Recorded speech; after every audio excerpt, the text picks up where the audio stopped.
The shorter your sleep, the shorter your life. The decimation of sleep throughout industrialized nations is having a catastrophic impact on our health, our wellness, even the safety and the education of our children. It's a silent sleep loss epidemic, and it is fast becoming one of the greatest public health challenges that we face in the 21st century. The disruption of deep sleep is an underappreciated factor that is contributing to cognitive decline or memory decline in aging, and most recently we've discovered in Alzheimer's disease as well. There's a structure that sits on the left and the right side of your brain called the hippocampus. It's very good at receiving new memory files and then holding on to them. Yet in those people who are sleep deprived, we actually couldn't find any significant signal whatsoever. Without sleep, the memory circuits of the brain essentially become waterlogged, as it were, and you can't absorb new memories. We have since discovered that a lack of sleep will even erode the very fabric of biological life itself, your DNA genetic code. So here in this study, they took a group of healthy adults and they limited them to 6 hours of sleep a night for 1 week.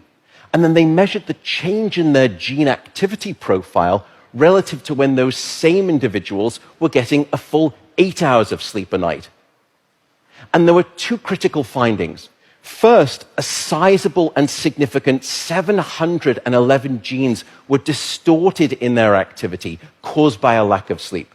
The second result was that about half of those genes were actually increased in their activity, genes associated with the promotion of tumors, genes associated with long-term chronic inflammation, and genes associated with stress, and as a consequence, cardiovascular disease. There is simply no aspect of your wellness that can retreat at the sign of sleep deprivation and get away unscathed. And at this point, you may be thinking, oh my goodness, how do I start to get better sleep? What are your tips for good sleep? The first is regularity. Go to bed at the same time, wake up at the same time. No matter whether it's the weekday or the weekend, regularity is king, and it will anchor your sleep and improve the quantity and the quality of that sleep. The second is keep it cool. Your body needs to drop its core temperature by about 2 to 3 degrees Fahrenheit to initiate sleep and then to stay asleep. And it's the reason you will always find it easier to fall asleep in a room that's too cold than too hot. So aim for a bedroom temperature of around 65 degrees or about 18 degrees Celsius. That's going to be optimal for the sleep of most people. Sleep, unfortunately, is not an optional lifestyle luxury.